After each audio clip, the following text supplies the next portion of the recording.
السلفية هم من كانوا على مذهب السلف الصالح من الصحابة والتابعين.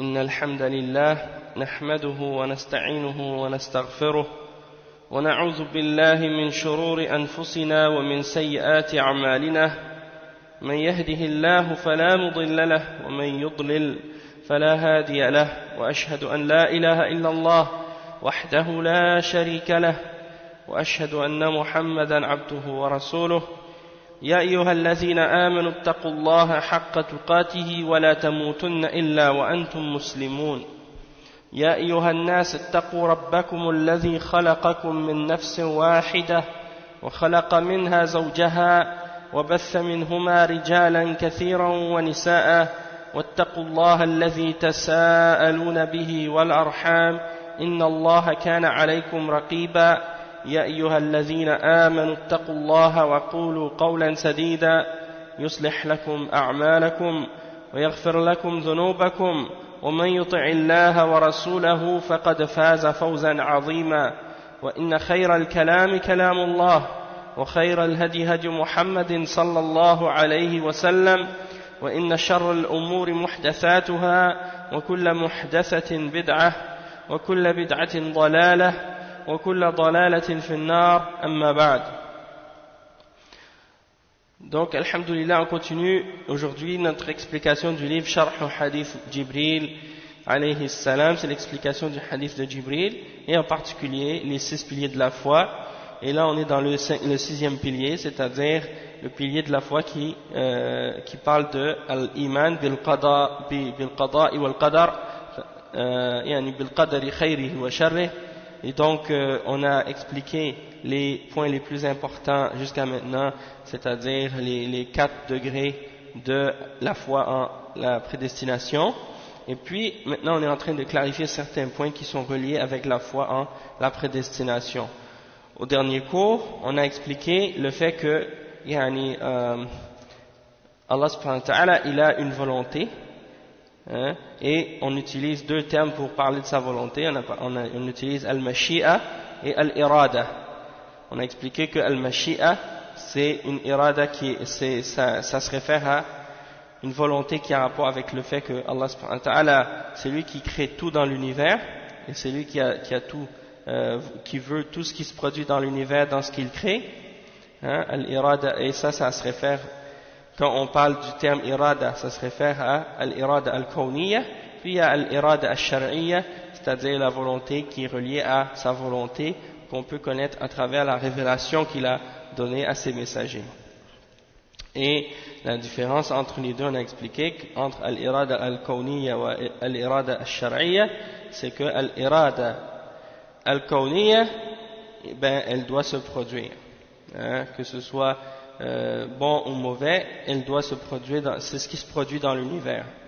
Tout ce qui arrive dans l'univers, soit quelque chose qu'on aime ou qu'on n'aime pas, que ce soit quelque chose qui est bon ou qui est mauvais, que ce soit quelque chose que Allah aime ou qu'il n'aime pas, ça rentre dans al-irada al-kawniyya, ou bien aussi on peut dire dans al-mashi'a.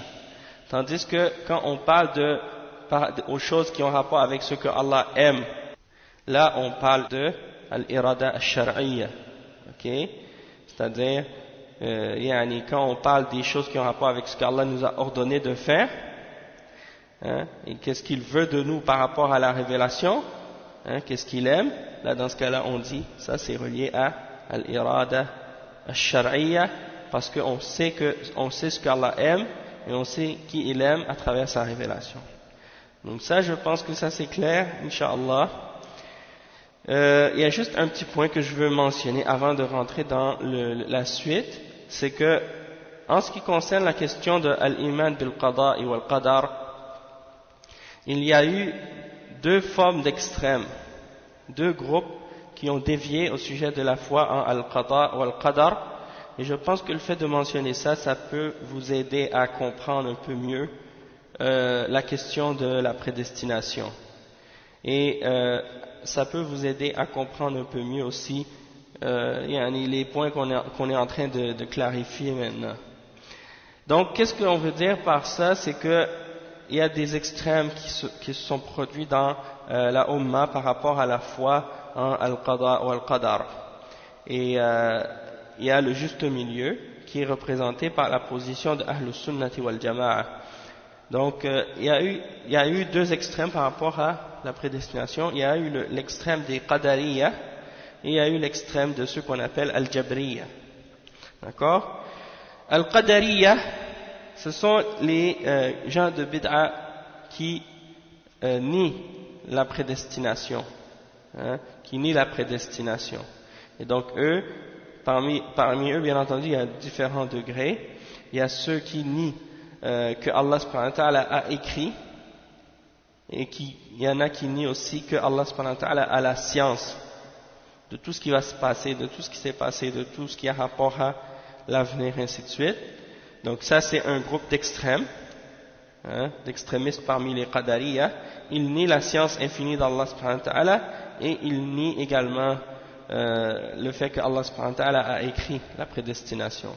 Donc ceux-là sont un groupe d'extrémistes, et ceux-là sont considérés par les ulama comme étant des kuffars parmi les Qadariyya. Il y a une autre catégorie de Qadariyya. Eux, ils nient la question ils ont des problèmes en ce qui concerne la question de la volonté d'Allah subhanahu wa ta'ala, et en ce qui concerne également la création des actions des créatures. Ils disent que l'être humain crée lui-même ses actions, ainsi de suite. Donc ça, c'est un autre degré des erreurs parmi les Qadariyya. On en a parlé de ça la semaine passée. Et dans les Qadariyya, il y a deux groupes extrêmes. On peut dire qu'il y a deux. On a parlé des Jabriyya tout à l'heure. On peut les classer dans une catégorie d'extrémistes aussi, parce que ceux-là, ils exagèrent dans l'affirmation de la prédestination, au point d'aller jusqu'à dire que Allah subhanahu wa ta'ala il nous a pas donné de volonté ni de capacité. Il compare l'être humain à une fleur, ou pas une fleur mais une feuille ou une plume dans le vent, qui se laisse pousser à gauche et à droite par le vent, et qui n'a pas de volonté. Donc eux, ils considèrent que tout ce que l'être humain fait, il ne doit pas être blâmé par ces actions-là, parce que c'est Allah subhanahu wa ta'ala qui lui fait faire ces choses, c'est les choses qu'il fait.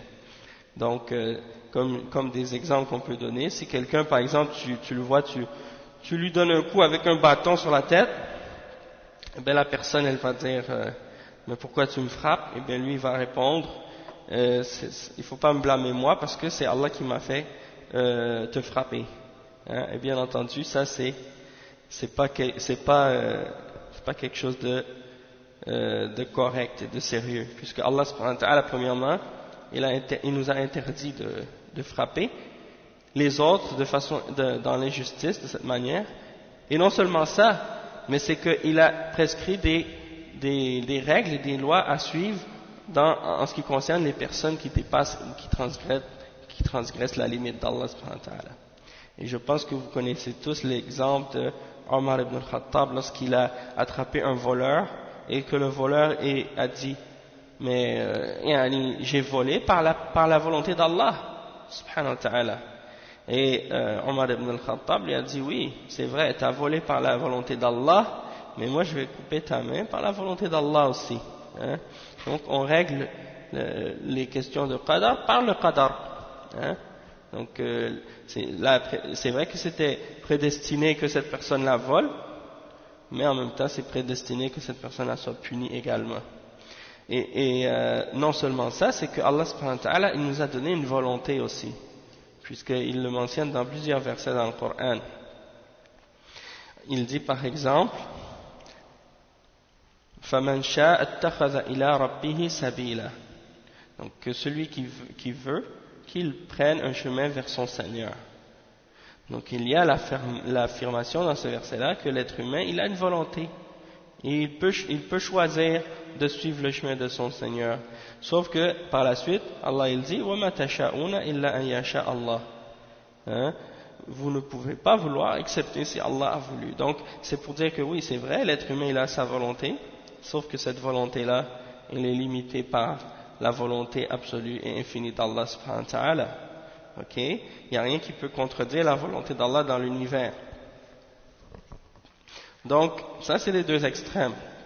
Le premier extrême, ils disent, Allah subhanahu wa ta'ala, il ne sait pas ce qu'on va faire avant qu'on le fasse. Ça c'est les qadariya. Ils disent que l'être humain, il fait lui-même ses actions. Hein? Donc ça c'est des gens qui nient al-qadar.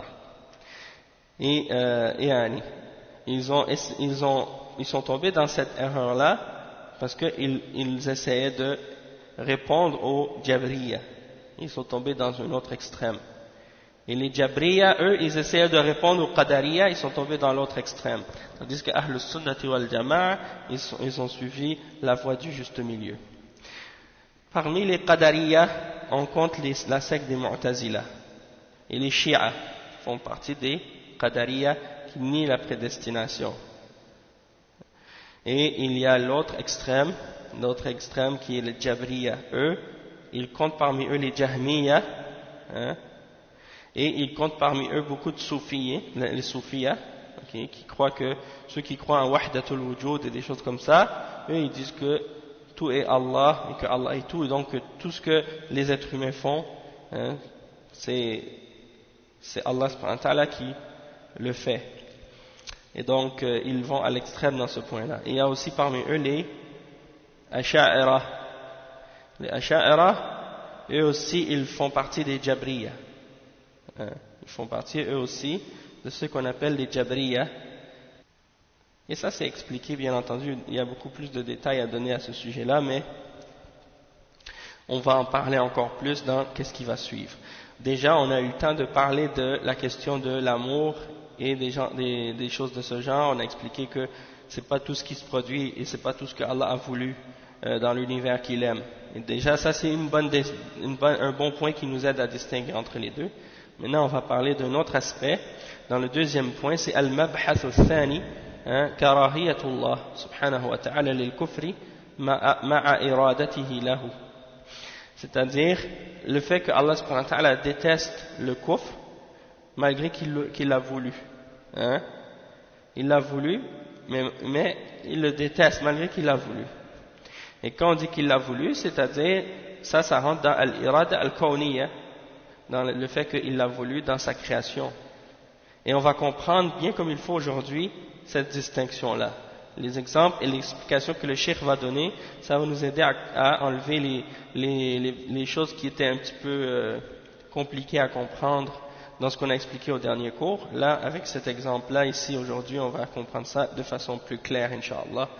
Le cheikh, il dit, إذا كان الله سبحانه وتعالى يكره الكفر فكيف يريده مع أنه لا أحد يكره الله سبحانه وتعالى فالجواب أن المراد نوعان المراد نوعان النوع الأول مراد لذاته وهو المحبوب فالشيء المحبوب يريده الله من يريده لذاته كالإيمان فالإيمان مراد لله كونا وشرعا لأنه مراد لذاته والنوع الثاني مراد لغيره بمعنى أن الله تعالى يقدره لا لأنه يحبه ولكن لما يترتب عليه من المصالح فهو مراد لغيره فيكون من هذه الناحية مشتملا على الحكمة وليس فيه إكراه. Donc le cheikh explique ce point-là et je pense qu'une fois qu'on a dit ça, déjà vous allez comprendre beaucoup plus clairement tout ce qui a rapport avec ce qu'on a expliqué au dernier cours.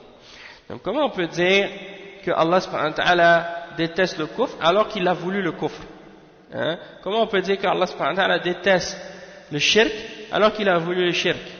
Comment on peut dire que Allah subhanahu wa ta'ala déteste la mécréance et l'égarement et les sectes et les divisions et les différentes religions alors qu'il les a voulu, hein? Ça cause un problème à beaucoup de gens qui n'ont pas compris la question de Al-Qada ou Al-Qadar.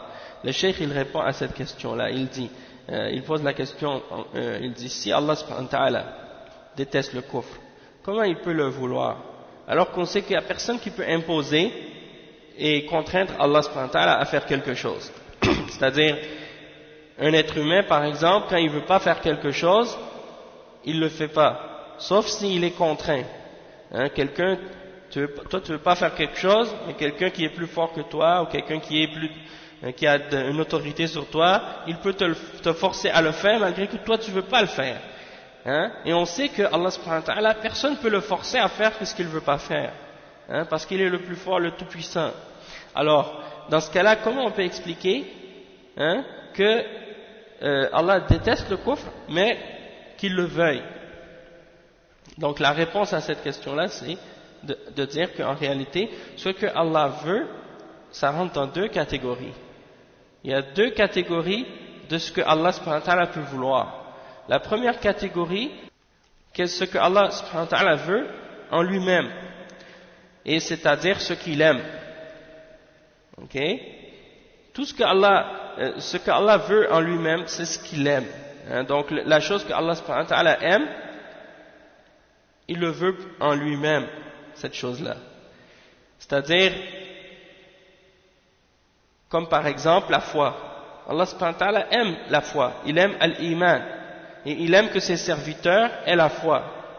Et cette foi, il la veut, kawnan wa shar'an. Il le veut pour lui-même. Pourquoi? Il le veut dans sa création et il le veut selon sa révélation, parce qu'on sait dans sa révélation qu'il nous a ordonné de croire. Hein? Il dit dans le Coran, Allah subhanahu wa ta'ala, il dit Aminu billahi wa rasoulih. Croyez en Allah et en son messager. Donc il nous donne l'ordre de croire en lui. Hein? Et il nous interdit le shirk, il nous interdit le kufr. Donc tout ça c'est des preuves que Allah subhanahu wa ta'ala il aime la foi.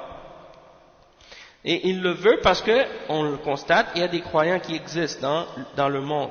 Donc ça c'est la preuve qu'il le veut dans sa création et il le veut dans sa révélation. Et il le veut en lui-même, il le veut et c'est un but en lui-même parce que c'est quelque chose qu'il aime. Toutefois il y a une autre catégorie de ce que Allah veut, c'est ce qu'il veut non pas pour lui-même mais pour un autre but. Hein? Comme par exemple, le cheikh il dit, c'est-à-dire Allah subhanahu wa ta'ala, il a déterminé quelque chose et il a prédestiné quelque chose, mais pas parce qu'il aime cette chose-là, pas parce qu'il aime cette chose-là en particulier, mais il a prédestiné cette chose-là parce que derrière cette chose, il y a quelque chose d'autre qui est voulu. Hein? C'est-à-dire, il le veut indirectement. On peut dire que la chose que Allah aime, il la veut directement. Tandis que la chose qui est voulue indirectement, c'est parce que cette chose-là, Allah subhanahu wa ta'ala ne l'aime pas, mais derrière cette chose, il y a quelque chose de bien. Hein? Il y a une sagesse derrière. Il y a un autre but, plus grand que cette chose-là elle-même. Et c'est la sagesse qu'il y a derrière, et donc il permet et il veut que cette chose-là se produise, non pas pour elle-même, mais pour une sagesse, et non pas parce qu'on le contraint, mais parce qu'il y a derrière cette chose-là qu'il a voulu quelque chose de grand, quelque chose de bon. Hein? Et le cheikh il va nous donner des exemples pour nous aider à comprendre cet aspect-là.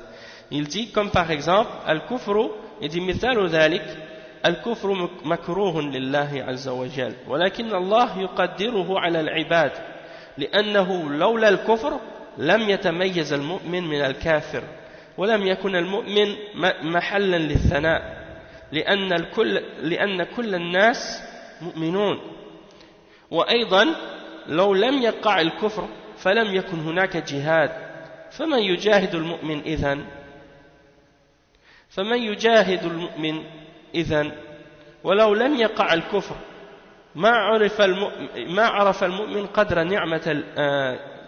قدر نعمة الله عليه بالإسلام ولو لم يقع الكفر وكان الناس كلهم مسلمين ما كان للإسلام فضل ولا ظهر له فضل ولو لم يقع الكفر لكان خلق النار عبثا وقد أشار الله تعالى إلى هذا المعنى في قوله ولو شاء ربك لجعل الناس أمة واحدة ولا يزالون مختلفين إلا من رحم ربك ولذلك خلقهم وتمت كلمة ربك لأملأن جهنم من الجنة والناس أجمعين فتبين أن المراد الكوني الذي يكون مكروها لله يكون مرادا لغيره. Le cheikh il donne un exemple. Maintenant il donne plusieurs exemples pour nous faire comprendre cet exemple-là. Il dit le kufr, c'est-à-dire la mécréance. C'est quelque chose que Allah subhanahu wa ta'ala déteste. Hein? Il déteste la mécréance, mais il l'a prédestiné pour ses serviteurs. Parce que sinon, s'il n'y avait pas eu de kufr, il n'aurait pas distingué entre le croyant et le kafir. Et le kafir n'aurait pas pu être digne de louange, dans le sens digne de se faire des éloges du fait qu'il est croyant. Il n'y aurait pas eu de distinction, où il n'y aurait pas eu de mérite à celui qui a la foi par-dessus celui qui n'a pas la foi. Parce que tout le monde serait croyant. Hein? Et de même que, s'il n'y aurait pas eu de kufr, il n'y aurait pas eu de djihad. Donc, s'il n'y a pas de kufr, le croyant, il va faire le djihad contre qui? Hein? Et donc, et le cheikh, il donne un autre exemple, il dit, s'il n'y aurait pas le kufr non plus, le croyant n'aurait pas non plus reconnu ou compris la grandeur de la miséricorde et de la grâce d'Allah subhanahu wa ta'ala sur lui par le fait qu'il est guidé à l'islam. Et s'il n'y aurait pas eu de kufr, hein, les gens seraient tous musulmans et il n'y aurait aucun mérite au fait d'être musulman. Hein? On n'aurait pas pu voir le mérite qui vient du fait d'accepter l'islam et de croire en la religion d'Allah subhanahu wa ta'ala. Et s'il n'y aurait pas eu de kufr, eh bien, la création du feu, de l'enfer et la création du châtiment n'aurait eu aucun intérêt et n'aurait eu aucune ce serait quelque chose qui serait inutile s'il n'y avait pas de kufr, hein? Puisqu'il n'y aurait pas de raison de punir quiconque, hein, dans ce cas-là pour sa mécréance. Et la même chose, on peut dire la même chose par rapport à ceux qui, par exemple, si on pourrait dire la même chose par rapport au fait que lorsqu'on demande au sujet de qu'est-ce que Allah a créé comme des choses qu'il n'aime pas, comme par exemple Iblis, hein, alayhi la'natullah, eh bien Iblis, Allah subhanahu wa ta'ala, il l'aime pas, puisque c'est un kafir, puisque c'est quelqu'un qui égare les hommes du droit chemin. Donc Allah subhanahu wa ta'ala n'aime pas Iblis, hein, et il a voulu qu'il existe. Pourquoi il a voulu qu'il existe? C'est parce que c'est pas pour lui-même. Allah n'a pas voulu l'existence d'Iblis en lui-même, mais il a voulu l'existence d'Iblis pour une sagesse qui est derrière. Et cette sagesse-là, c'est justement pour que ce soit une distinction et un test et une épreuve pour les hommes, hein, et pour qu'on puisse distinguer ceux qui vont être sincères envers Allah subhanahu wa ta'ala et ceux qui vont pas être sincères envers Allah subhanahu wa ta'ala et qui vont adorer ou suivre le shaitan. Donc tout ça, ça fait partie de la sagesse d'Allah subhanahu wa ta'ala. Donc c'est vrai que dans l'existence de Iblis, il y a un mal, mais ce mal-là, eh ben il est pas voulu pour lui-même, hein. Il est voulu pour quelque chose d'autre qui est une grande sagesse, hein, d'Allah subhanahu wa ta'ala, c'est-à-dire dans le but de faire en sorte qu'il y ait une récompense pour les mu'minines et qu'il y ait une punition pour les kafirines et que ceux qui méritent la récompense et qui ont cru, eh bien, soient récompensés pour l'effort et pour le bien qu'ils ont fait dans cette vie d'ici-bas. Et le cheikh, il mentionne un verset qui explique et qui exprime ce principe-là et cette idée-là dans le Coran, dans le verset 118 et 119 dans Surat Hud. Donc, dans ce verset, la signification du verset c'est « Et si ton Seigneur avait voulu, il aurait fait des gens une seule communauté. Or, ils ne cessent, c'est-à-dire les êtres humains, ne cessent d'être en désaccord entre eux, sauf ceux à qui ton Seigneur a accordé miséricorde. C'est pour cela qu'il les a créés. Et la parole de ton Seigneur s'accomplit très certainement, je remplirai l'enfer de djinns et d'hommes tous ensemble. » Donc, ça c'est le verset que le cheikh a mentionné, c'est pour nous faire comprendre que Allah subhanahu wa ta'ala, il aurait pu faire tous les hommes dans une seule communauté, et que tout le monde soit croyant. Mais il a voulu ça. Et si ton Seigneur avait voulu, il aurait voulu, il les aurait fait une seule communauté. Or, ils ne cessent d'être en désaccord entre eux. Et ça, c'est quelque chose que Allah subhanahu wa ta'ala a voulu. وَمَا يَزَالُونَ مُخْتَلِفِينَ. Et après, Allah dit إِلَّا مَنْ رَحِمَ رَبُّكَ, excepté ceux à qui Allah subhanahu wa ta'ala a fait miséricorde. Donc ceux à qui Allah subhanahu wa ta'ala a fait miséricorde, eux, ils ne divergent pas entre eux. Ils sont en accord, ils ne sont pas en désaccord. Ça, c'est les mu'minines. Et c'est pour cela qu'il les a créés. C'est-à-dire, c'est pour qu'il y ait ce désaccord-là au sujet de la foi que Allah a créé les hommes. C'est pour ça qu'il y a les gens qui croient et les gens qui ne croient pas, pour qu'il y ait ce conflit entre les gens qui veulent la foi, qui veulent la vérité, et ceux qui ne veulent pas la vérité. Allah subhanahu wa ta'ala a voulu qu'il y ait ça, qu'il y ait cette épreuve. Et il a dit, c'est pour cela qu'il les a créés, et la parole de ton Seigneur s'accomplit. C'est très certainement, Allah il a dit, je vais remplir l'enfer des djinns et d'hommes tous ensemble. Donc il a créé un enfer et il va le remplir d'hommes et de djinns. D'accord? Et tout ça, ça fait partie du test.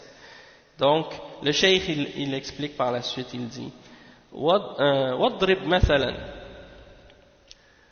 وَأَضْرِبُ مَثَلًا وَلِلَّهِ الْمَثَلُ الْأَعْلَى برجل له ابن يحبه حبا جما ولو سقطت عليه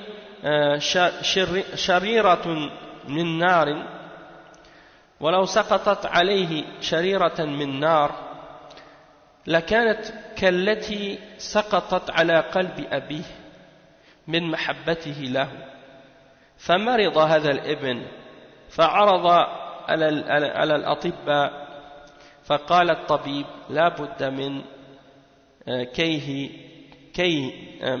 من كيهه بمسمار من نار فقال الأب وهو كذلك فهذا الكي للابن ليس محبوبا للأب لذاته بل محبوبا لغيره فتجد هذا الأب أراد بكل طمأنينة وراحة وانشراح صدر أراد أن يكوي ابنه بمسمار من نار مع أنه لو سقطت على الابن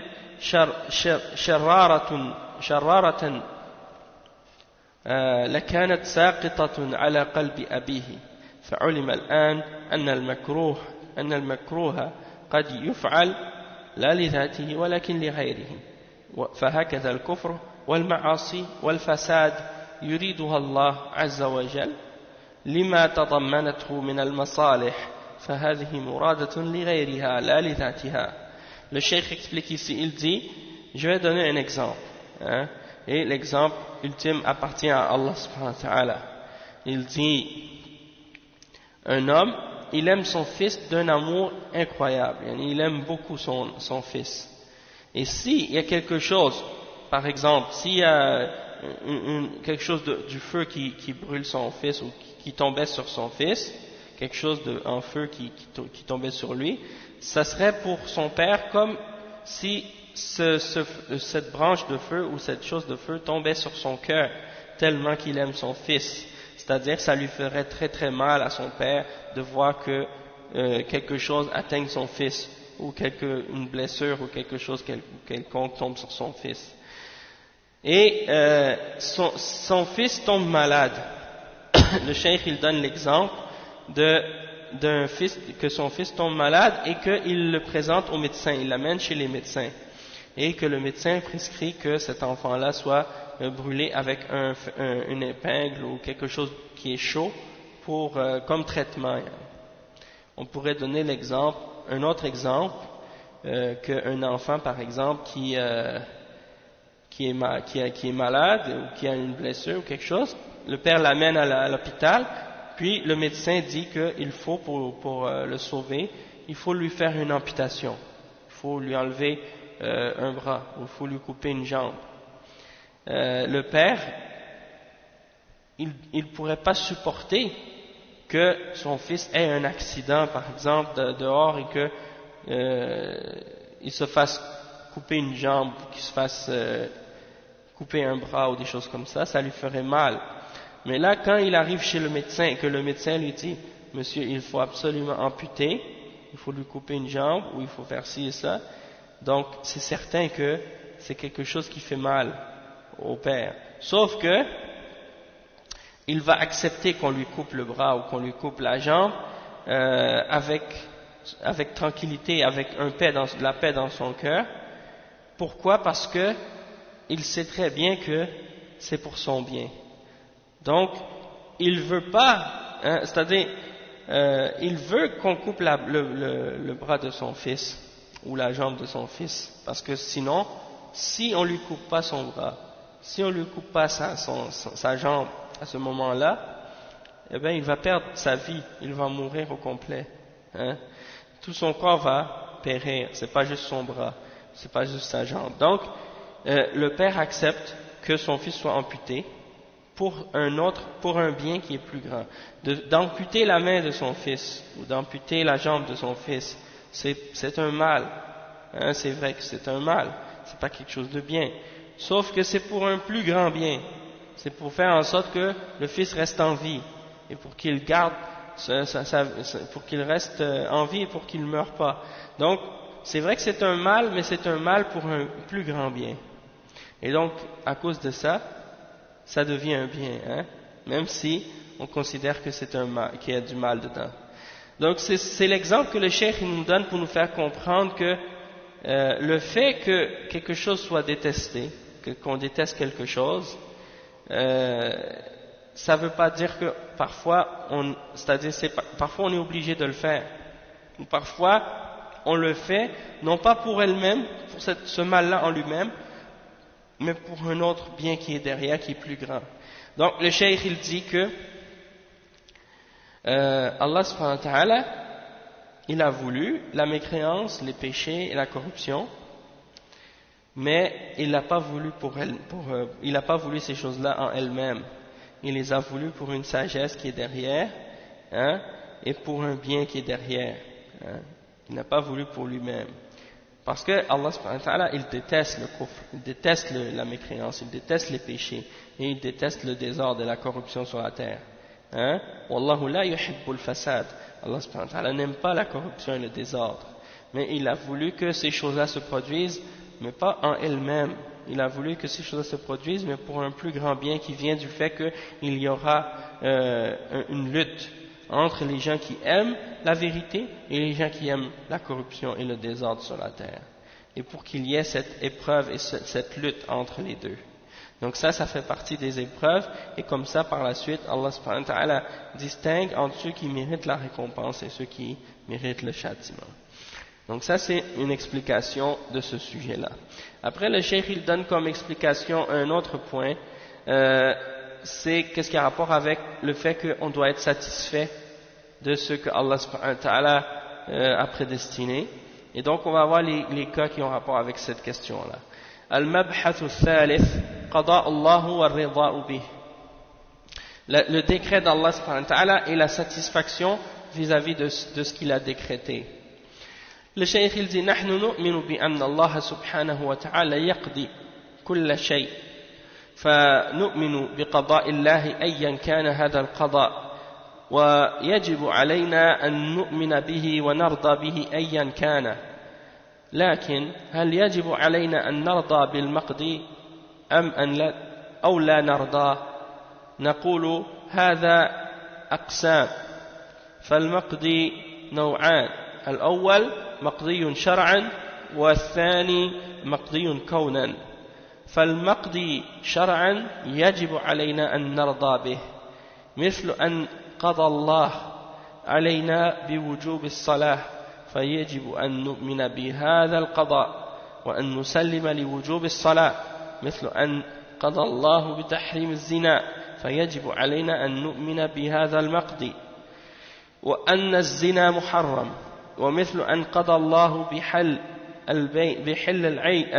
بحل البيع فيجب علينا أن نرضى بذلك وأن نؤمن بأن البيع حلال ومثل أن قضى الله بتحريم الربا فيجب علينا أن نؤمن بهذا وأن نستسلم لتحريم الربا فالخط العريض في هذه المسألة أن القضاء الشرعي يجب الرضا به والتسليم به لأن ومن لم يحكم بما أنزل الله فأولئك هم الكافرون. Donc le cheikh il explique premièrement qu'il faut qu'on croit que Allah subhanahu wa ta'ala a décrété toutes choses dans l'univers et il faut croire donc au décret d'Allah subhanahu wa ta'ala, peu importe qu'est-ce que ce décret là peut être. Il est obligatoire pour le croyant et pour nous tous de croire que Allah subhanahu wa ta'ala a décrété tout ça, qu'est-ce qui se produit dans l'univers et qu'est-ce qui se passe, et d'être satisfait de ce qu'il a décrété. Mais est-ce que c'est obligatoire?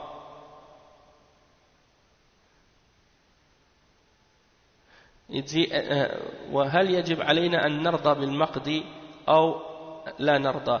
Donc il y a le décret, puis il y a la chose qui a été décrétée. Est-ce que c'est obligatoire pour nous de l'accepter et d'en être satisfait ou non? C'est-à-dire, qu'est-ce que Allah a décrété et qu'est-ce qui se produit dans l'univers? Bon, qu'est-ce qui se produit dans notre vie, ainsi de suite. Tout ça, est-ce qu'on doit être satisfait de tout ce qui se passe ou non?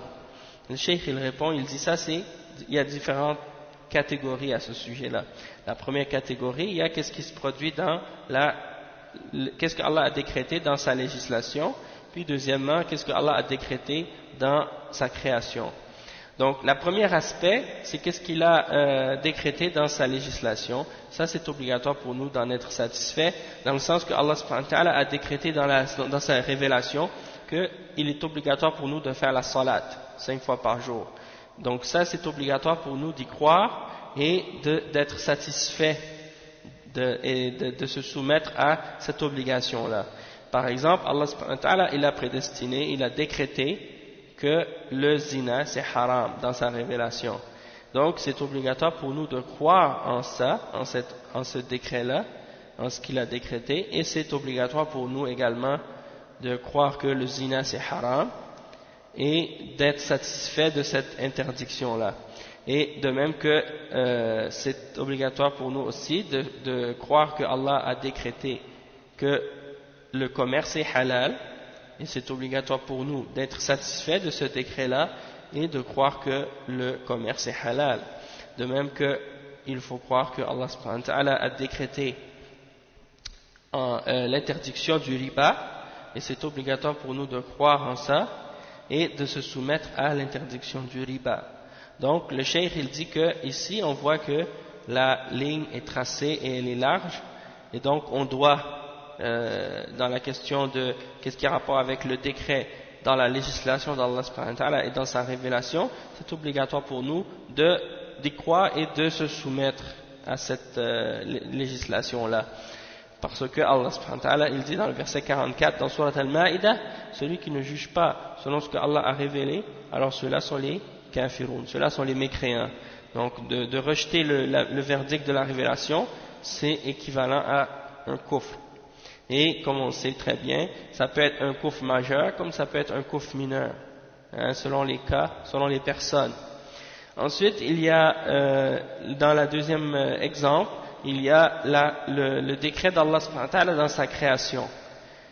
Le cheikh il dit أما الثاني فهو القضاء الكوني وهذا ما يقضي به الله كونا فإن كان محبوبا للنفس ملائما للطبع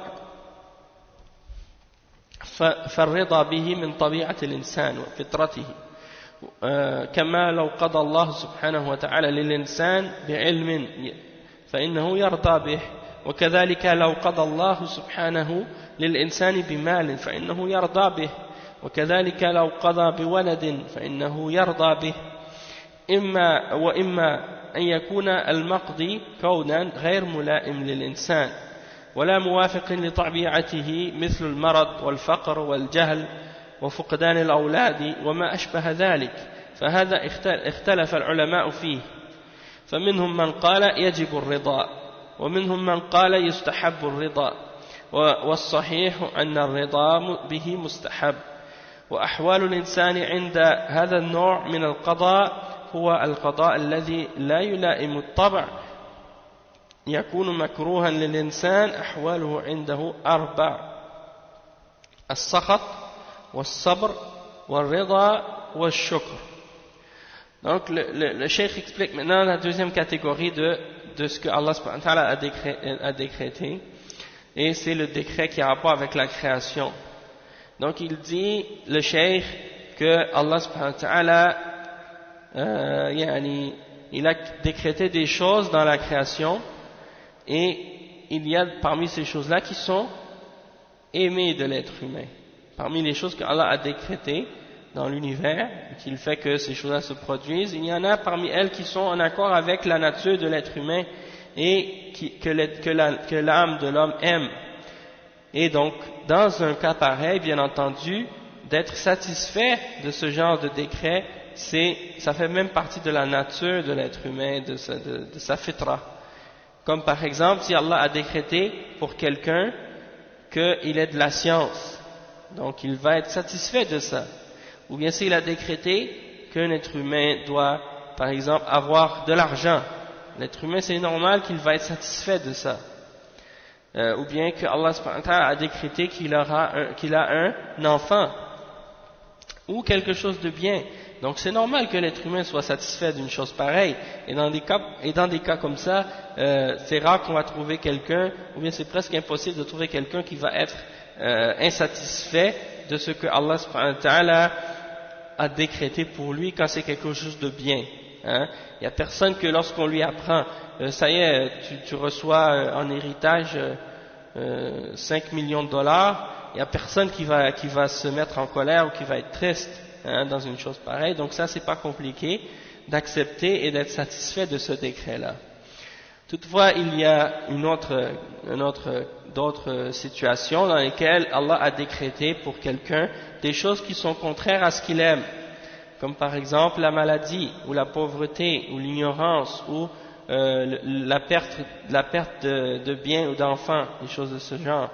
Donc, des choses comme ça, c'est normal que dans des cas comme ça, l'être humain, il ne va pas avoir la même satisfaction, et il ne va pas se sentir aussi content que lorsqu'il a quelque chose de mal, lorsqu'il a quelque chose de bien. Donc qu'est-ce que les ulama ont dit au sujet de ces situations-là, lorsque Allah a décrété quelque chose qui nous déplaît? Qu'est-ce qui n'est pas en accord avec notre nature? Qu'est-ce qu'on dit dans ce cas-là pour des gens comme ça? Le cheikh, il dit que les ulama, ils ont divergé à ce sujet-là. Parmi les ulama, il y en a qui ont dit c'est obligatoire à l'être humain d'être satisfait de ces choses-là, de la pauvreté, de la maladie, ainsi de suite. Et il y en a d'autres ulama qui ont dit non, c'est pas obligatoire d'être satisfait, mais c'est recommandé. C'est-à-dire, le fait d'être satisfait de ce que Allah a prédestiné, c'est un niveau plus élevé de foi qui dépasse le niveau qui est obligatoire de la part des êtres humains. C'est un niveau plus haut. Donc c'est pas quelque chose d'obligatoire, c'est un perfectionnement dans la foi, donc c'est quelque chose qui est recommandé. Et le cheikh, il répond à ça en disant que qu'est-ce qui est la position la plus correcte à ce sujet-là, au sujet de la satisfaction par rapport à ce qu'Allah a décrété dans ces choses-là, c'est que c'est recommandé d'être satisfait. Et il dit que quand il y a quelque chose qui se produit dans le décret, dans la création d'Allah subhanahu wa ta'ala, qui est contraire à notre nature et que l'être humain n'aime pas, ou qui déplaît à l'être humain plutôt, et bien dans ces situations-là, il y a quatre attitudes que l'être humain peut adopter ou développer dans ces situations-là. La première attitude, c'est la colère. La deuxième attitude, c'est la patience et l'endurance. La troisième attitude, c'est la satisfaction. Et la quatrième attitude, c'est le remerciement et la reconnaissance. Donc le cheikh, il dit, premièrement, أولا السخط وهو محرم كما لو أصيب رجل بمصيبة لو أصيب رجل بمصيبة وهي تلف المال فاتخذ يتسخط بما قضى الله أو يتسخط من قضاء الله وقدره وصار يخمش وجهه ويشق ثوبه ويجد في نفسه كراهة لتدبير الله عز وجل فهذا محرم. ولهذا لعن النبي صلى الله عليه وسلم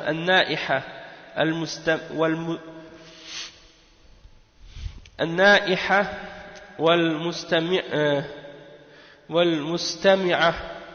والمستمعة وقال ليس منا من ضرب الخدود وشق الجيوب ودعا بدعوى الجاهلية. هل هذا الفعل مع كونه محرما ومن الكبائر من كبائر الذنوب هل يبرد من حرارة المصيبة مع كونه محرما؟ أبدا لا يبرد من حرارة المصيبة بل يزيدها ويبدأ الإنسان يتسخط ويتحسر ولا يستفيد شيئا لأن هذا القضاء الذي قضاه الله عز وجل لا بد أن يقع مهما كان. يعني لا تقدر أنك لو لم تفعل كذا لم يكن كذا فهذا تقدير وهمي من الشيطان فهذا المقدر لا بد أن يكون. ولهذا قال النبي صلى الله عليه وسلم ما أصابك لم يكن ليخطئك وما أخطأك ما لم يكن ليصيبك فلا بد أن يقع كما أراد الله عز وجل. Le cheikh il explique maintenant la première attitude. La première attitude qu'on a expliquée c'est as-sakhat, c'est-à-dire quelqu'un se met en colère lorsque le décret d'Allah subhanahu wa ta'ala le frappe ou bien l'atteint. Cette attitude-là c'est haram, c'est une attitude qui est haram. Lorsque un malheur te touche, comme par exemple une perte d'argent ou des choses comme ça, tu n'as pas le droit de te mettre en colère. Tu ne dois pas te mettre en colère. Donc la personne qui perd de l'argent, par exemple, une grosse somme d'argent dans un commerce qu'il avait fait, par exemple, il n'a pas le droit de se mettre en colère. Donc celui, par exemple, qui se met en colère de ce que Allah a décrété pour lui et de ce qu'il a prédestiné, et qui commence, par exemple, à se graffiner le visage, à se déchirer ses vêtements, et qui montre qu'en lui-même il a de la haine pour ce que Allah a déterminé pour lui, alors ça c'est haram. Et le prophète sallallahu alayhi wa sallam, pour ça il a interdit aux gens de se déchirer leurs vêtements et de se graffiner le visage, de se frapper le visage et de crier ou d'appeler à la da'wa de l'ignorance de la période pré-islamique. Donc ça c'est des choses qui se produisaient à l'époque du prophète sallallahu alayhi wa sallam, ou bien avant l'époque du prophète sallallahu alayhi wa sallam dans la jahiliya. Quand quelqu'un mourait, on trouvait souvent le fait que des gens ils commençaient à se lamenter et à crier et à se déchirer leurs vêtements et à se frapper les joues et à faire toutes sortes de cris et toutes sortes de choses comme ça. Donc ça c'est des choses de la jahiliya que le prophète sallallahu alayhi wa sallam a interdit. Pourquoi? Parce que ça indique que la personne est insatisfaite du décret d'Allah subhanahu wa ta'ala. Donc le cheikh il a dit que ça c'est donc quelque chose de haram et ça fait partie des grands péchés. Et le cheikh il dit, lorsque ce malheur là t'atteint et que tu commences à crier de cette manière et à réagir de cette manière, est-ce que ça va diminuer de la brûlure qui t'atteint du fait que tu as eu ce malheur? Est-ce que ça va diminuer le malheur dans ton cœur? Est-ce que ça va diminuer la douleur dans ton cœur du fait que tu as cette réaction-là? Ou bien ça va l'augmenter? Le cheikh il dit non, au contraire, ça ne va pas diminuer, ça ne va pas calmer ou refroidir la chaleur de ce malheur qui t'a touché. Au contraire, ça va augmenter le malheur. Parce que l'être humain qui commence à se mettre en colère et à sentir le désespoir et le malheur lorsqu'il y a un malheur, il ne profite en rien du fait qu'il se mette à crier ou à réagir de cette manière-là.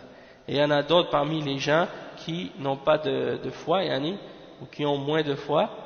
Lorsqu'ils ont un malheur de ce genre, ils vont se mettre à prendre de l'alcool ou des choses de ce genre pour oublier ou pour cesser de sentir la douleur par exemple, et puis ils s'imaginent qu'en faisant ça ils vont pas sentir le malheur ou la douleur qu'ils ont dans le cœur, et la réalité c'est ils disent souvent qu'ils veulent noyer leurs soucis et noyer leurs ennuis, donc ils restent toujours dans une situation ou un état d'intoxication pour ça.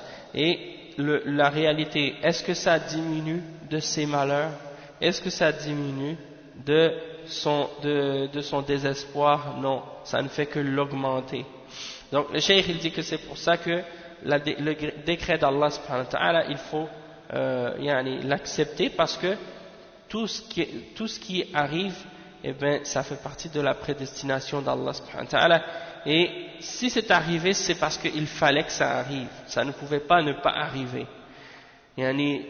Tu peux pas supposer ou commencer à faire des suppositions, commencer à dire par exemple, oh, si j'avais pas fait ça, telle chose serait pas arrivée.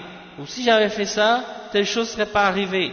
Parce que ça, c'est une illusion que tu imagines, et c'est des suppositions qui viennent du shaitan. Parce que ce qui a été décrété, il fallait que ça arrive, tu ne pouvais pas t'en échapper. Tu ne pouvais pas t'en échapper. Et le prophète sallallahu alayhi wa sallam a dit dans un hadith, ce qui t'a frappé, ce qui t'a atteint, ne pouvait pas te manquer. Et ce qui t'a manqué ne pouvait pas t'atteindre. Donc il faut absolument, cette chose-là qui t'a atteint, il fallait qu'elle t'atteigne, c'était prédestiné. C'était déjà prédestiné pour toi.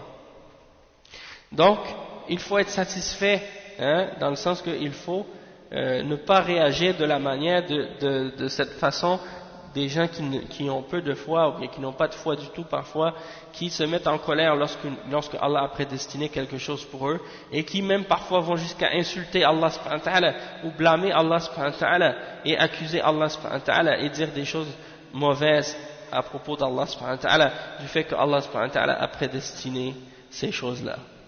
Et ils veulent demander des comptes à Allah subhanahu wa ta'ala pour qu'est-ce qu'il a décrété pour l'homme.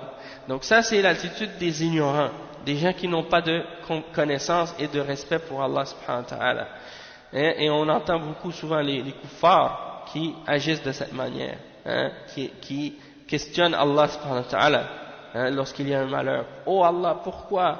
Oh Dieu, oh mon Dieu, pourquoi tu as fait ça? Pourquoi tu m'as fait ça? Pourquoi? A'udhu billah. Donc ça, c'est pas l'attitude d'un mu'min. Le mu'min, il ne fait pas des objections à Allah subhanahu wa ta'ala dans son décret. Le cheikh il dit, le prophète sallallahu alayhi wa sallam a dit, قال النبي صلى الله عليه وسلم احرص على ما ينفعك واستعن بالله ولا تعجزن وإن أصابك شيء أي بعد أن تحرص على ما ينفعك وتستعين بالله إن أصابك شيء لا تقل لو أني فعلت كذا لكان كذا وكذا فإن لو تفتح عمل الشيطان. Le cheikh, il mentionne cette parole du prophète sallallahu alayhi wa sallam qui est un hadith très grand, très important, qui dit fais des efforts pour atteindre ce qui est bénéfique pour toi, et demande le support et l'aide d'Allah subhanahu wa ta'ala dans ce que tu fais, et ne perds pas espoir, ne te décourage pas, et si quelque chose de mal t'atteint après que tu aies fait les efforts nécessaires, que tu aies cherché avec l'aide d'Allah subhanahu wa ta'ala d'avoir les choses qui sont bonnes pour toi, et que quelque chose de mal par la suite t'atteint par la suite, ne dis pas si seulement j'avais fait telle chose ou telle chose, il y aurait eu telle chose ou telle chose, si j'aurais fait telle chose, j'aurais eu tel résultat, ne dis pas une chose pareille, parce que lorsque tu commences à dire si dans les choses qui ont rapport avec le passé, eh ben ça ouvre la porte au shaitan, ça ouvre la porte au shaitan. Donc le cheikh il dit فلو أن إنسانا خرج للنزهة بسيارته التي هي من أحسن السيارات فأصيب بحادث وتكسرت السيارة فبدأ يقول لو أني ما خرجت لهذه النزهة ما تكسرت السيارة ويندم نفسه ويلوم نفسه فهل ينفعه هذا؟ أبدا لا ينفع لأن هذا كتب وسيجري الأمر بما كتب مهما كان. Et le cheikh il dit, et si un homme sort pour aller faire un petit voyage, hein, pour aller faire un petit voyage pour se détendre, hein, et puis il sort avec sa belle voiture, une des meilleures voitures qui peut exister, hein, et il se fait frapper, ou bien il frappe quelque chose, il a un accident, et la voiture est complètement cassée, elle ne fonctionne plus, elle va être brisée complètement. Alors le cheikh il dit ah mais non, mais si j'étais pas sorti, si j'étais pas allé faire ce voyage, si j'étais pas sorti aujourd'hui, ce serait pas arrivé, ça aurait pas fait, j'aurais pas eu cet accident, ma voiture serait pas brisée. Le cheikh il dit, est-ce que le fait de se blâmer lui-même et de se faire des reproches à lui-même et de avoir des remords, est-ce que de faire ça et d'agir de cette manière, est-ce que ça lui sert à quelque chose? Est-ce que ça va lui ramener sa voiture? Hein? Bien sûr que non. Et donc, Allah subhanahu wa ta'ala avait écrit que cette chose allait se produire pour lui. Et donc, il n'a pas le choix. Et donc, ça devait se produire. Et donc, il doit être satisfait du décret d'Allah subhanahu wa ta'ala et l'accepter. Hein? C'est ce qu'on appelle un accident. Et un accident, c'est pas prémédité. Et c'est pas quelque chose qu'on fait volontairement. Et donc ça rentre dans qu'est-ce que Allah subhanahu wa ta'ala a voulu, hein, et dans ce qu'il a prémédité, et donc on doit l'accepter et se soumettre à cette prédestination-là. Et en passant juste une note, c'est pour ça qu'on n'a pas le droit dans l'islam de prendre des assurances, hein, le système des assurances, que les gens ils ont des malheurs qui leur arrivent par la suite, ils disent ah c'est pas grave, j'ai l'assurance, hein, ah l'assurance va payer, ah l'assurance va payer ça. Et ça, les ulama, ils ont expliqué que ça, c'est une façon que les gens utilisent pour voler les biens des gens et manger leur argent injustement. Parce que toi, tu peux avoir une assurance pendant 20 ans, 30 ans, 40 ans, tu n'as jamais d'accident.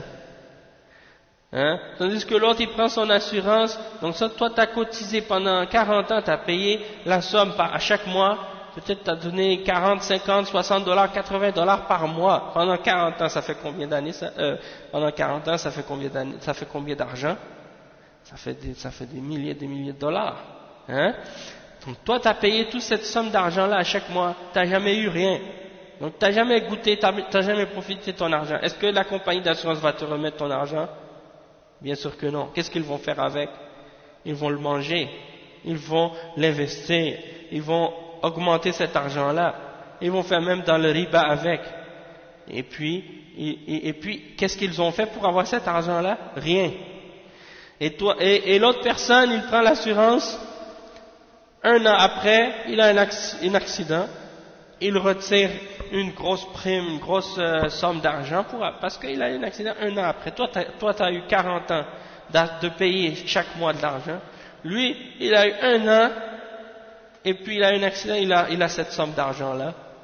Et après, il dit, bon, ça y est, je veux plus d'assurance. Il a plus besoin d'assurance maintenant, il a eu son argent. Hein? Et donc, c'est pour ça qu'il y a de l'injustice là-dedans.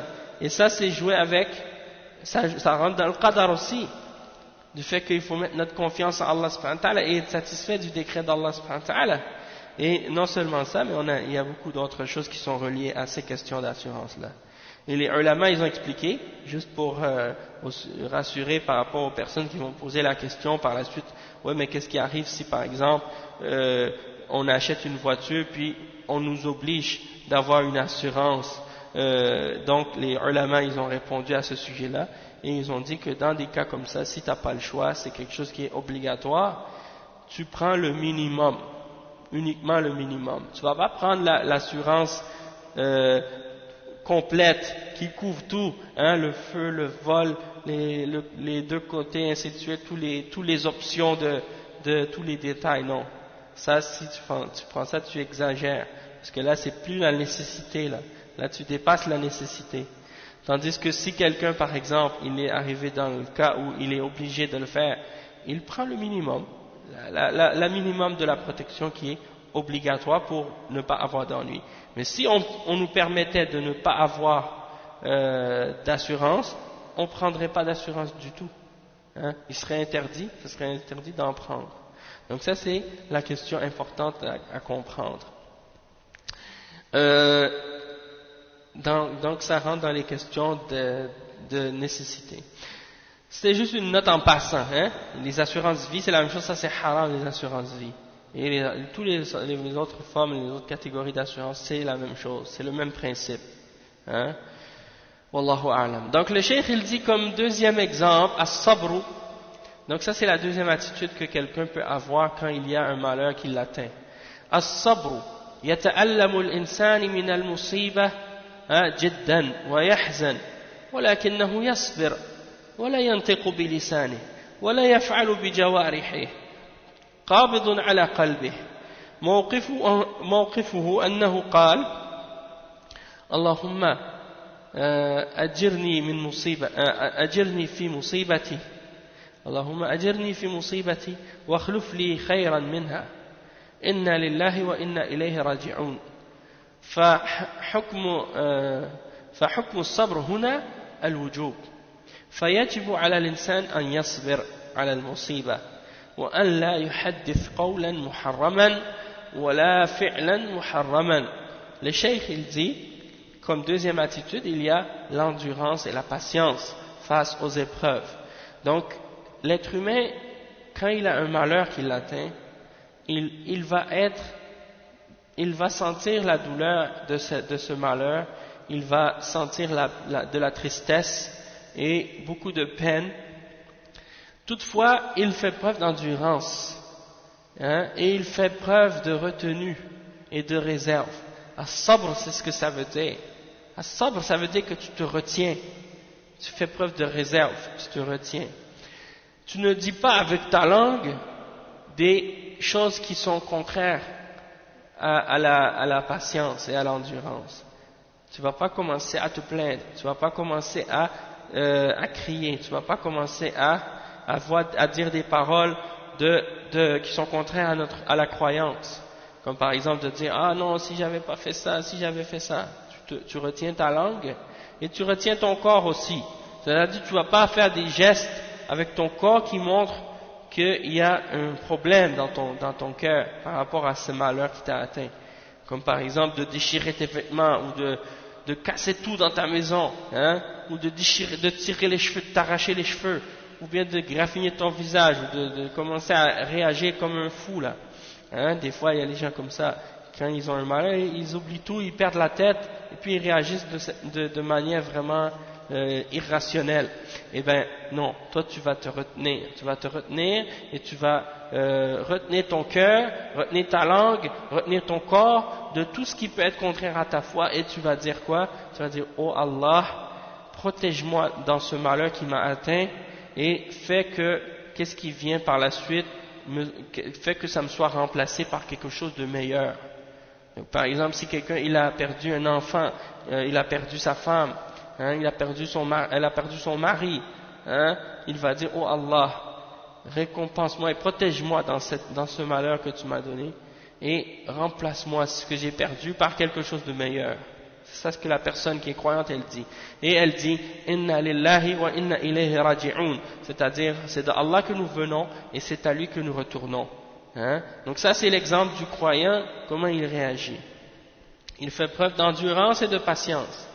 Donc cette endurance-là, dans la foi, c'est quelque chose d'obligatoire pour le musulman. C'est obligatoire pour le musulman d'avoir ce genre de patience et d'endurance lorsqu'un malheur t'atteint. Et de ne pas commencer à dire des paroles haram ou à faire des actions haram lorsqu'un malheur t'a atteint. Ça fait partie de la foi.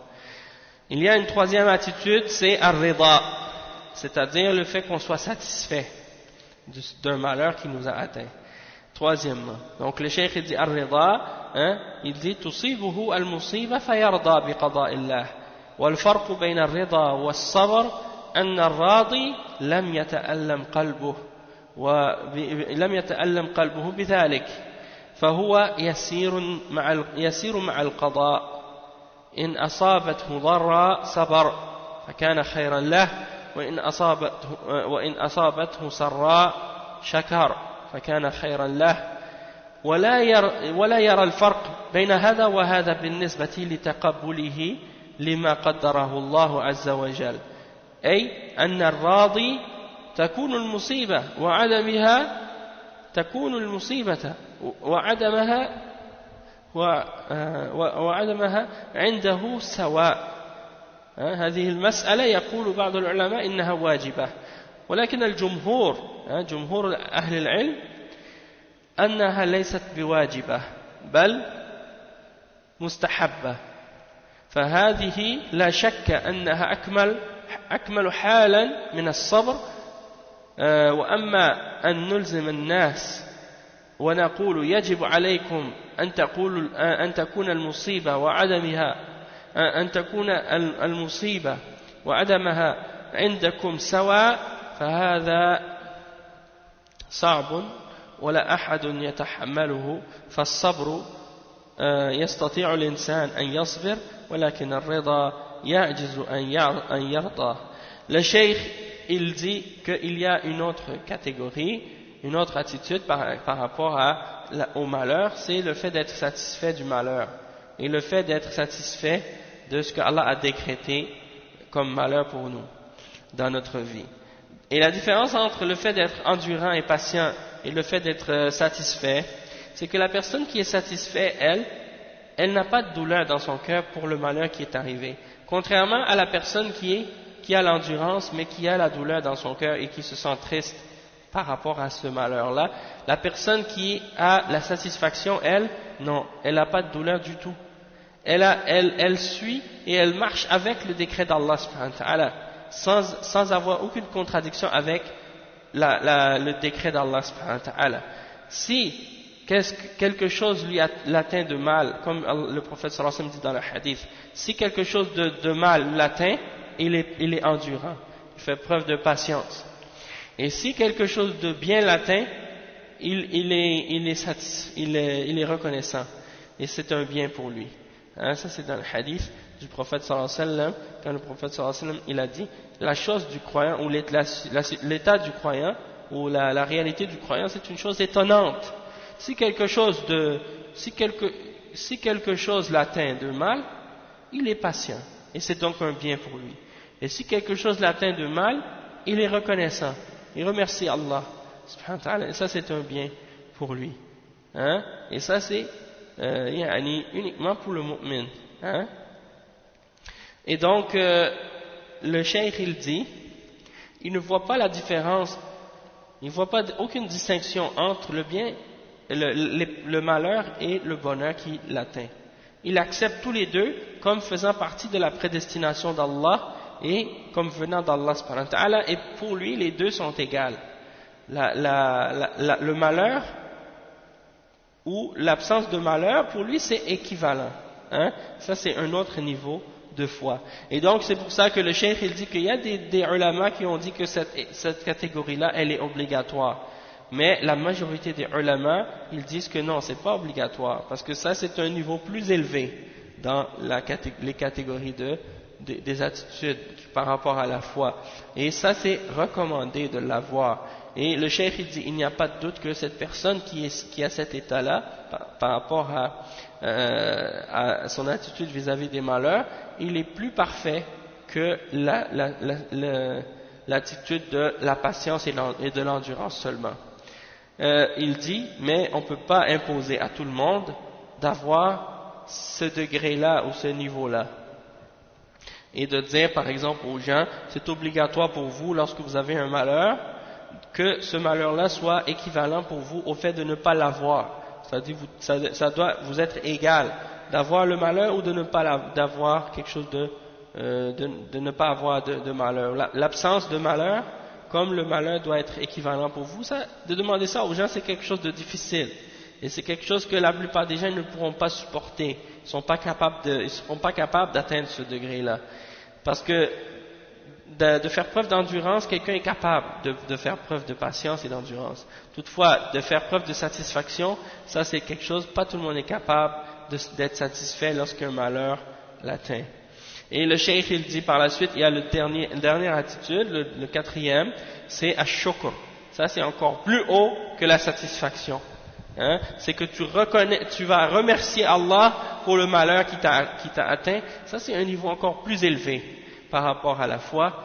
Et le cheikh il dit وهذه قد يستغربها الإنسان فكيف يمكن للإنسان أن يصاب بمصيبة فيشكر الله وهل هذا إلا مناف لطبيعة البشر ولكن يكون هذا إذا عرف الإنسان قدر ثواب المصيبة إذا صبر عليها قال تعالى إنما يوفى الصابرون أجرهم بغير حساب وقال وبشر الصابرين الذين إذا أصابتهم مصيبة قالوا إنا لله وإنا إليه راجعون أولئك عليهم صلوات من ربهم ورحمة فيقول ما أرخص الدنيا عندي وما أقلها في عيني إذا كنت أنال بهذه المصيبة التي صبرت عليها أنال هذه الصلوات وهذه الرحمة من الله عز وجل فهذا الأجر الذي أوفاه بغير حساب فيشكر الله على هذه النعمة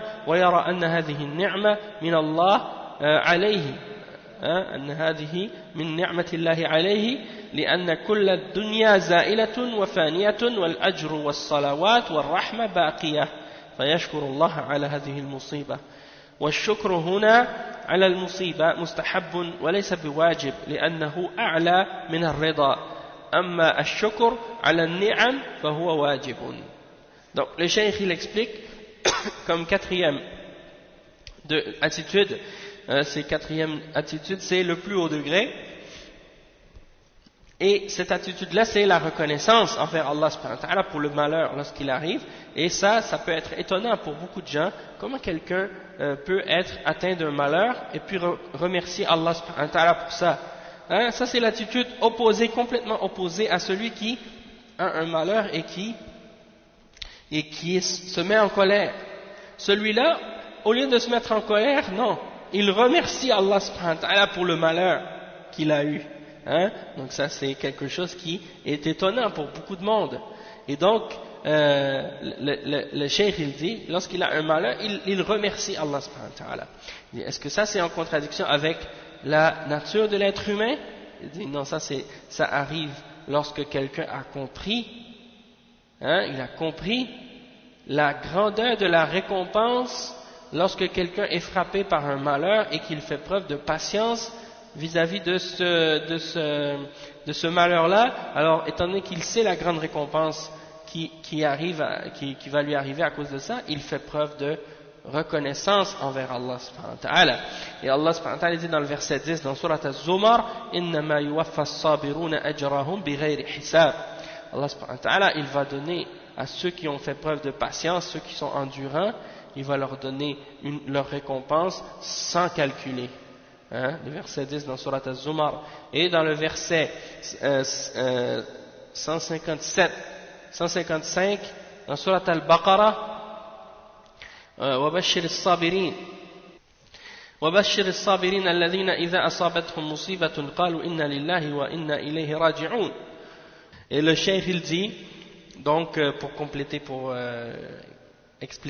compléter l'explication, il dit donc ce verset, وبشر الصابرين, et donne la bonne nouvelle aux endurants, ceux que lorsqu'ils sont frappés d'un malheur disent c'est d'Allah que nous venons et c'est vers lui que nous retournons, et c'est à lui que nous retournons. Ceux-là, ils auront des invocations, c'est-à-dire Allah subhanahu wa ta'ala va leur donner des bénédictions de sa part, ils auront des bénédictions de la part d'Allah subhanahu wa ta'ala et une miséricorde de sa part. Donc Allah subhanahu wa ta'ala va leur donner des bénédictions et il va faire preuve de miséricorde envers eux. Et donc le cheikh il dit, la personne qui est atteinte d'un malheur et qui est reconnaissant, il dit quoi? Il dit, c'est comme s'il disait, cette dunya elle n'a pas de valeur pour moi, et elle n'a aucune valeur à mes yeux, elle est vraiment elle a peu de valeur à mes yeux, ça compte pas beaucoup pour moi cette dunya. Et donc si par rapport à ce malheur-là qui m'est arrivé, je vais faire preuve d'endurance, et comme récompense pour ça, je vais avoir ces bénédictions de la part d'Allah subhanahu wa ta'ala et que je vais avoir une récompense de la part d'Allah sans calculer, c'est-à-dire Allah il va me récompenser d'une façon sans compter pour ce malheur-là, du fait que j'ai fait preuve de patience et d'endurance. Alors je remercie Allah subhanahu wa ta'ala pour ça, puisque c'est une grâce pour moi, c'est une bénédiction et c'est une grâce pour moi, parce que je vais avoir une grande récompense pour ça. Donc c'est un bien, c'est pas un mal. Et donc il remercie Allah subhanahu wa ta'ala pour ça. Et il y en a d'autres ulama, j'ai lu des fois dans des explications des ulama qui disaient que lorsque tu as un malheur comme ça qui t'arrive, remercie Allah subhanahu wa ta'ala, parce que tu sais pas peut-être que tu sais pas que ça pouvait être pire que ça. Le malheur que tu as eu, ça pourrait être pire que ça. Et donc dans ce sens-là, alhamdulillah, c'est comme quelqu'un par exemple qui a eu un accident et puis il a perdu sa voiture. Remercie Allah subhanahu wa ta'ala, parce que tu aurais pu perdre plus que ta voiture, hein? Tu aurais pu perdre ta vie, tu aurais pu perdre ton corps, une partie de ton corps, tu aurais pu perdre d'autres choses.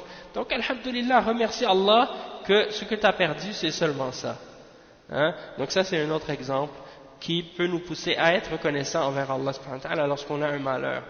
Et le cheikh il dit, donc ce niveau-là de reconnaissance, c'est une attitude qui est plus élevée encore, et c'est quelque chose de recommandé et non obligatoire, hein? Et c'est un niveau plus élevé que la satisfaction. Toutefois, d'être reconnaissant envers les grâces que Allah nous donne, ça c'est obligatoire. Après le cheikh il dit, pour terminer, il dit فهذه هي مراتب الإنسان بالنسبة للمقضي كونا مما يخالف الطبيعة ولا يلازم رغبة الإنسان. Donc ça c'est les degrés des choses qui peuvent être décrétées pour un être humain dans la création et qui sont en contradiction avec la nature de l'être humain, dans le sens que c'est pas en accord avec ce qu'il aime et ce qu'il souhaite ou ce qu'il recherche. Et le cheikh il dit وهنا مسألة إذا قال قائل ما تقولون في الرضا بالنسبة لما يفعله الإنسان من الأمور الشرعية كما لو زنى إنسان أو سرق فهل ترضون بزناه أو سرقته. Le cheikh dit il y a une question ici importante. Si quelqu'un demande qu'est-ce que vous dites au sujet du fait d'être satisfait par rapport à ce que l'être humain fait comme geste ou action parmi les choses qui font partie qui ont rapport avec la législation, comme par exemple lorsque quelqu'un fait un acte d'adultère par exemple, ou bien quelqu'un vole, est-ce que vous devez être satisfait de cet adultère ou de ce vol? Le cheikh il dit la réponse فالجواب أن فيها نظرين. الأول باعتبار أن الله قدرها وأوجدها فهي من هذه الناحية قضاء كوني يجب علينا أن نرضى به، فلا نقول لماذا جعل الله الزاني يزني وجعل السارق يسرق، فليس لنا أن نعترض. أما بالنسبة للفعل أو لفعل العبد لها فلا نرضى، ولهذا فإننا نقيم عليه الحد.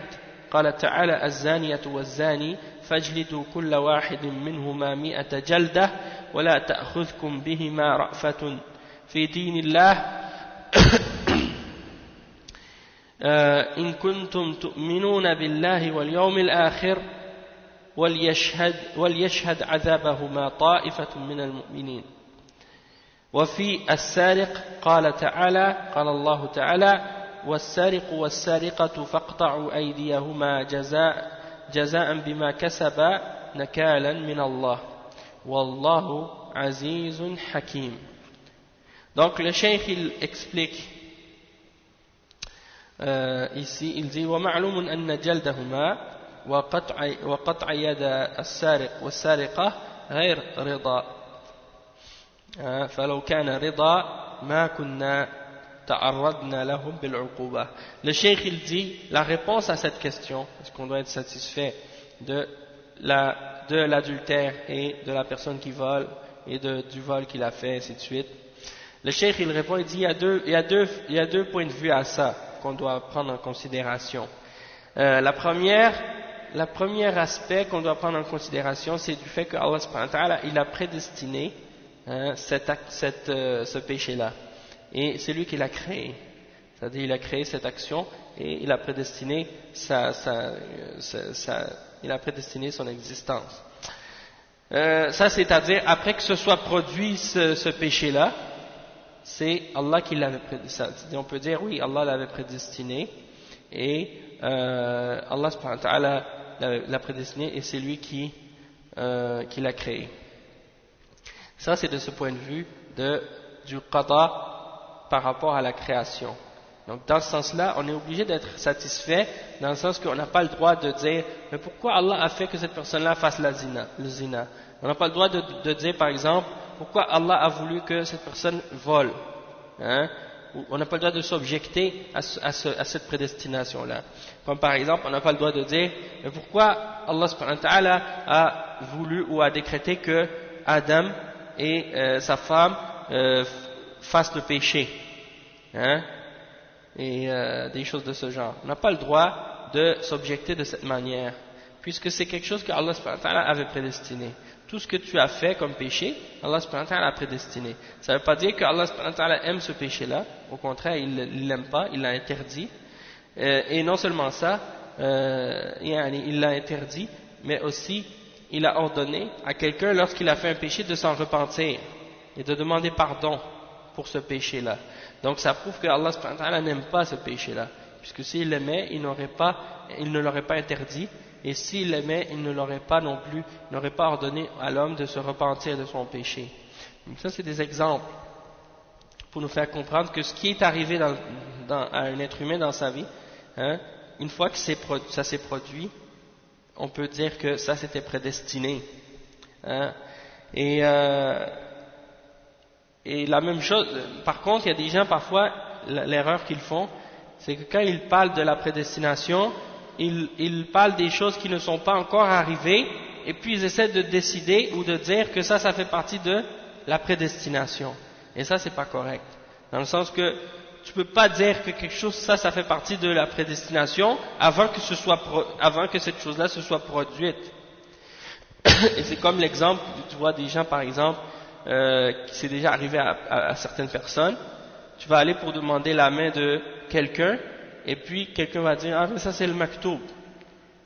C'est-à-dire, on veut pas te donner notre fille, tu peux pas te marier avec elle parce que c'est le maktoub. Et donc, d'utiliser l'argument de qadar dans des choses pareilles, c'est comme si quelqu'un essayait de chercher un prétexte pour dire non à quelqu'un, et qu'il cherche de donner comme excuse que c'est Allah subhanahu wa ta'ala qui n'a pas voulu que quelque chose se produise. C'est comme si tu vas chercher un emploi quelque part, puis tu dis j'aimerais travailler chez vous, et tu reviens, puis la personne dit Allah n'a pas voulu que tu travailles ici. C'est comme si la personne, elle essaie de chercher comme prétexte pour dire non, qu'elle essaie de mettre ça sur le fait que Allah veut pas. Mais qu'est-ce qui lui dit que Allah veut pas? Comment elle sait que Allah veut pas ça? Est-ce que Allah a révélé dans sa révélation qu'il voulait pas cette chose en particulier? On peut pas savoir l'avenir. Et donc comment elle peut savoir que Allah n'a pas voulu? Et étant donné qu'Allah n'a pas révélé rien de spécifique au sujet de cette chose-là, on ne peut pas dire qu'Allah n'a pas voulu. Donc ça, des fois c'est des erreurs comme ça que les gens disent. C'est comme par exemple, Allah il mentionne cet exemple-là de la part des mushrikines. Lorsque Allah subhanahu wa ta'ala dans le Coran il dit à propos des mushrikines, Allah leur ordonne par exemple de donner aux pauvres des sadaqat et de les aider les pauvres. Et eux ils répondent, ils disent mais est-ce qu'on va aider ceux, si Allah aurait voulu il les aurait nourris? Si Allah aurait voulu il les aurait nourris, donc pourquoi nous on va les nourrir? Ils essaient de se baser sur ces choses-là pour essayer de justifier leur avarice. Et Allah subhanahu wa ta'ala il dit dans le Coran à ce sujet-là qu'on doit donner aux pauvres et les nourrir. C'est une responsabilité pour les gens qui ont de l'argent de nourrir les pauvres. Donc comment toi par la suite tu peux dire que Allah n'a pas voulu que les pauvres aient à manger, puisqu'il t'a donné à toi la responsabilité de les nourrir. Hein? Donc ça c'est un exemple. Ou bien l'exemple des gens qui disent, ça c'est dans Surat Yasin en passant. وقال الذين كفروا للذين آمنوا أن نطعم من لو يشاء الله أطعمه.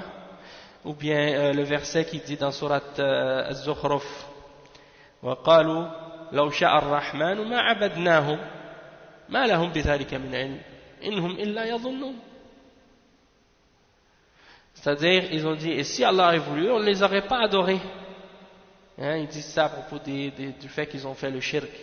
Ils disent, si Allah avait voulu, on n'aurait pas fait le shirk. Si Allah avait voulu, on ne les aurait pas adorés. Et qu'est-ce qui leur dit ça? Qui leur a dit qu'Allah voulait pas de leur part qu'ils fassent pas le shirk? Au contraire, il a envoyé des messagers avec des livres pour leur expliquer et pour leur dire que le shirk est haram. Hein? Et vous ne pouvez pas savoir le qadar avant que les choses soient produites et utiliser ça comme un prétexte pour refuser aux autres ce que vous voulez pas. Donc ça rentre dans les erreurs des Jabriya en ce qui concerne le qadar.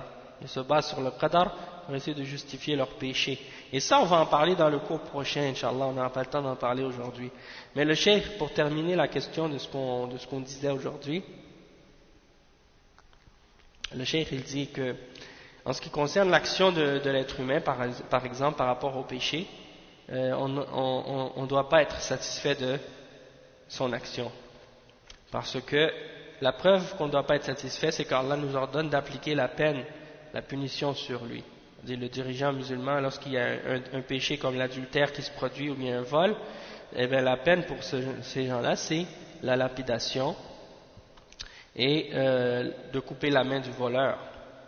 Et il mentionne le verset 2 dans Surat An-Nur au sujet de la personne qui fait la fornication, Az-Zaniya, la personne la fornicatrice et le fornicateur, fouettez-le, chacun d'entre eux, 100 coups de fouet, et ne vous laissez pas prendre de pitié dans l'application de ce jugement dans la religion d'Allah, si vous croyez réellement en Allah au jour dernier, et qu'un groupe parmi les croyants soit témoin de leur châtiment.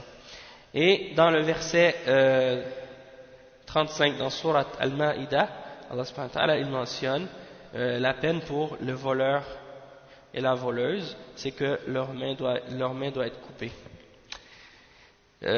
Pour qu'est-ce qu'ils ont acquis comme châtiment de la part d'Allah subhanahu wa ta'ala, et Allah est tout puissant et sage.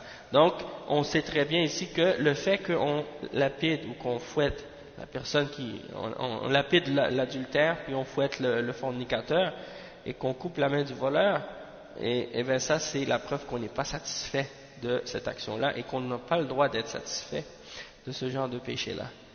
Et donc ça c'est l'explication à ce sujet-là.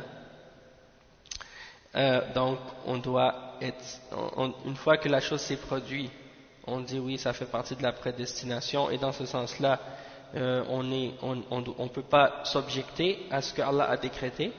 Toutefois, par rapport à la personne elle-même qui a fait le péché, on ne doit pas être satisfait de ce qu'elle a fait, et la preuve qu'on n'est pas satisfait de cette action-là et de ce péché-là, c'est qu'on établit la punition et la peine sur cette personne. Et ça, c'est un exemple seulement. Donc, on va s'arrêter ici, Inch'Allah, pour aujourd'hui. Dans ces questions-là, on continuera la suite dans le cours prochain, Inch'Allah. Donc, subhanakallahumma wa bihamdik, ashhadu an la ilaha illa anta, astaghfiruka wa atubu ilayh.